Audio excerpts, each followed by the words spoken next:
বন্ধুরা, তোমরা ইতিমধ্যে জেনে গেছো রাজ্যের বিভিন্ন পঞ্চায়েতে প্রায় 7,000 শূন্য পদের নিয়োগ হতে চলেছে।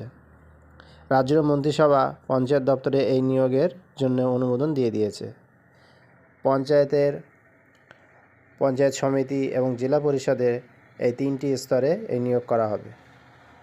নিয়োগ হবে এই সমস্ত পদে: ক্লার্ক, গ্রাম পঞ্চায়েত কর্মী, গ্রাম panchayat secretary, accounts clerk, executive assistant, পিয়ন, ইঞ্জিনিয়ার ইত্যাদি।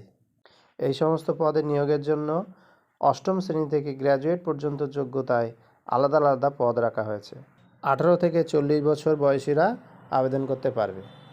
এসসি, এসটি, ওবিসিদের জন্য যথারীতি বয়সের ছাড় রয়েছে, তবে আবেদন করতে কোনো ফি লাগবে না। এসসি, এসটি কিংবা ওবিসি কারোর জন্য ফি লাগবে না। আর এই পদে নিয়োগ করবে ডিএলএসসি অর্থাৎ ডিস্ট্রিক্ট লেভেল সিলেকশন কমিটি। আবেদন শুরু হলে আমাদের চ্যানেলে দেওয়া হবে। অতএব বন্ধুরা, আমাদের চ্যানেলটি সাবস্ক্রাইব করে আমাদের পাশে থাকুন।